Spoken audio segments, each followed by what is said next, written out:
we came running over here, and this is near a daycare in the Texaco gas station. Look behind me. This vehicle almost submerged in water here. There were 2 people inside. So one guy was able to get out and come flag us down. If you live in these neighborhoods, stay indoors for now. You are flooded. It is hard to see out here. Channel 4's Crystal Moyer just arrived at a very active scene. Good morning, Crystal. Tell us what happened. Good morning, Mel and Bruce. We're still waiting to get some more details on this fire, but if you take a look behind me, I'm along the Arlington Expressway Service Road. This is near the westbound lanes of the Arlington Expressway. The Sunoco gas station here was in flames earlier this morning. JFRD got the call around 6:30 about some fires showing from this gas station. So if you take a look, it's a very active scene. We've got several ladder trucks out here as well as several fire trucks. They are still now trying to look for hot spots. You can see some of the smoke still coming from the gas station. News4Jax reporter Crystal Moyer is live outside of Rains in northwest Jacksonville. Crystal. Well, there's actually a change in plans this morning, Nikki and Scott. There was an assembly that was held as soon as students got to school today. It was led by the principal, basically reminding the students of their role in keeping the school safe. You know, if you see something, say something, especially what's going around on social media. If they see anything suspicious, to talk to an adult or an officer. It was such an emotional day as students came in this morning, many of them having to pass this memorial. Just a reminder of that tragic situation, that deadly shooting that took place right outside of the stadium. Crystal Moyer was there as the sheriff updated us on the case. I'm along Payne Road where Jordan Cooper's home is, and Sheriff Daryl Daniels says the discovery was made not too long ago. You can see behind me several deputies remain on the scene. The entire road roped off leading over to Cooper's home, so only residents can get through right now. Sheriff Daniels held a press conference around 8:30 saying he couldn't release much information because it's still early in this death investigation, but out of fairness to the community, he wanted to share the latest developments. You know, we've been reporting about the search for 25-year-old Jordan Cooper for 2 weeks now. Her family says she had a mental capacity of a teenager. There was an extensive search not only within the home but in the community as well.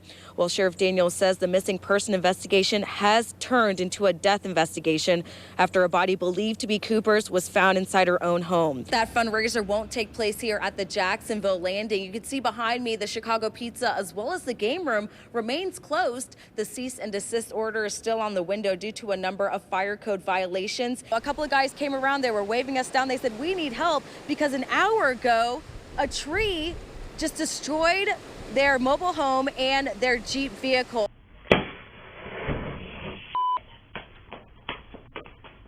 Yeah, it just caught me off guard. Technician Fred Davis has been working at this eye repair fast in Fruit Cove for a year and a half. He tells me on Saturday he was just doing a simple battery replacement on an iPhone 6s. He put the phone on a hot plate, warming it up to loosen the adhesive holding the battery in place. He then put the battery on a table to cool down when I heard a pop, I looked over, and the table over there is just up in flames. Surveillance video shows Davis grab a fire extinguisher, but the fire quickly burned out. You can see all the ash that's on our hot plate here. So I moved it over and it burnt out right here. This is all that's left of the battery that was inside of the phone that we were replacing. It's pretty nasty looking. Rechargeable lithium-ion batteries are used in almost every modern gadget. Davis says they are very safe but do occasionally catch fire or explode. You'll remember the massive Samsung Galaxy Note 7 recall due to a battery defect that caused the phone to explode inside this Jeep.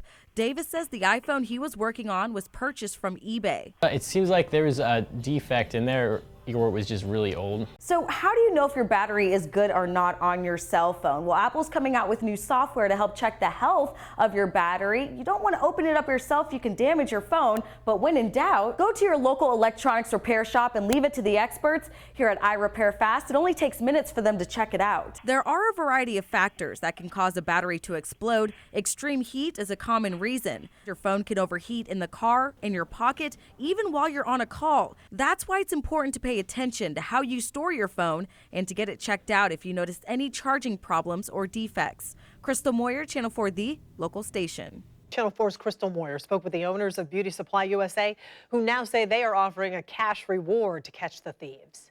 This is unbelievable. Like, it's not good for business. It's back to work restocking the shelves of Beauty Supply USA in Arlington. It's known for selling virgin hair bundles and extensions, pretty much anything from curly to straight, red, or even blue hair. Business was good until the police officer called me at 6 a.m. told me that somebody broke in again. You heard right, again. This store was broken into twice in 2 weeks, and it was all caught on camera. Surveillance video shows the men shattering the glass door and grabbing merchandise during the first break-in. They just replaced the door with shatterproof material. This kind now, it's very strong. Like, it's hard to anybody to break it easy. A week later in this video, you could see the men try to break through the door, but when their attempts fail, they break through the glass window. See, like, he still keep going, stealing the other guy, too. The owners believe it's the same thieves from the first encounter because they're dressed alike and carry oversized trash bins. It's a lot of glass was right here.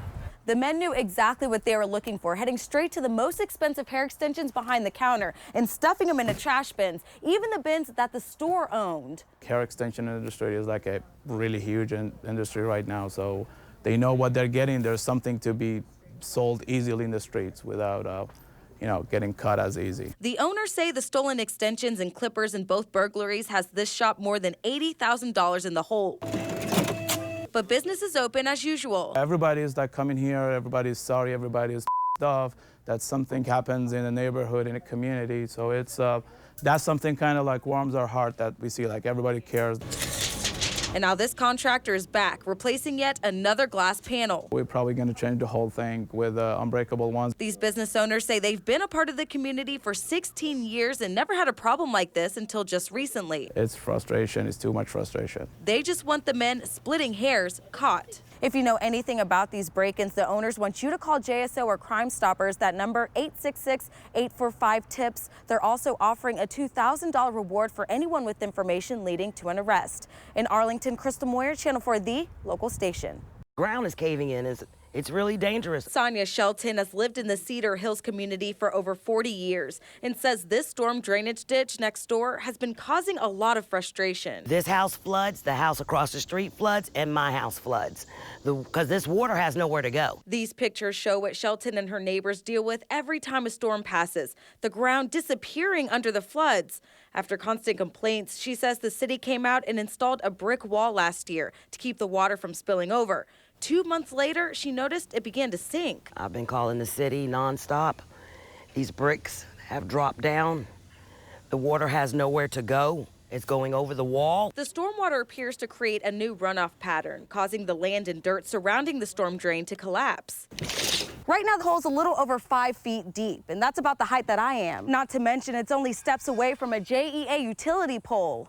It frustrates me a whole lot. I've been calling them nonstop, sending pictures, and it's just getting a little dangerous. Shelton says these barriers the city recently put out aren't helping. We had a child fall in the other day, and we pulled him out, and sometimes their barriers fall in. Shelton says the fact that she lives next to a storm drain doesn't bother her, but she wants the city to fix the problem. I just want this taken care of, because I'm scared. It's scary for all of us here in this neighborhood. Crystal Moyer, Channel 4, the local station. 39-year-old William Strickland is receiving the highest civilian honor for his actions 5 months ago.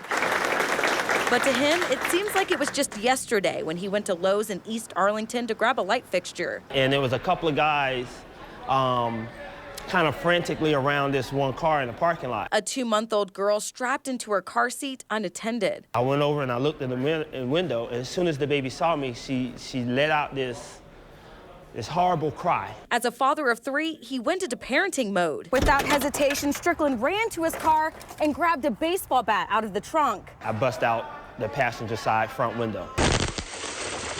He took the baby into the store. Her mother, 31-year-old Zoya Thomas, had been shopping for nearly 20 minutes, leaving the baby in the car with no air conditioning and 85-degree heat. When William rescued the baby from the vehicle, the child's clothing and car seat were completely saturated in sweat. It was heartbreaking. It angered me. Holding on to the baby, Strickland ran into her mother. And I asked her, I was like, "Is this your child?"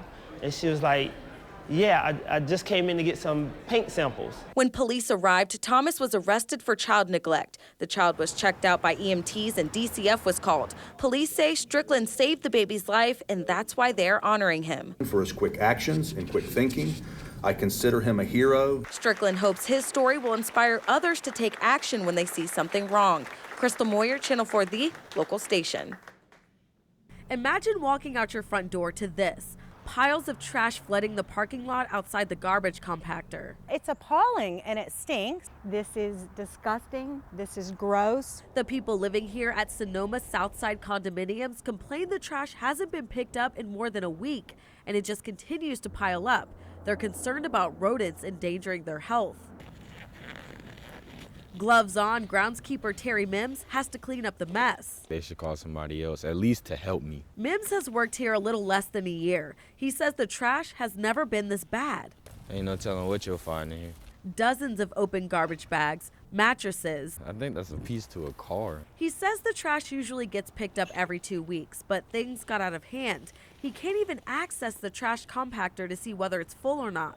There's probably no trash in the compactor. Like, once the pile starts, people just keep piling and piling. For a little over a week, trash has been piling up here, and the residents just want it gone. But they also tell me this isn't the only issue they're having at this condo. People here tell me they've been dealing with leaky roofs and mold. Tarps still cover nearly every building since September when Hurricane Irma hit. Neither the landlord nor the corporate office would comment.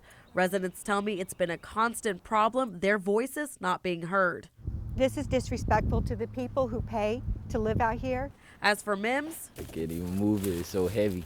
he says management may try to get some dumpsters to hold the trash in the meantime. Crystal Moyer, Channel 4, the local station.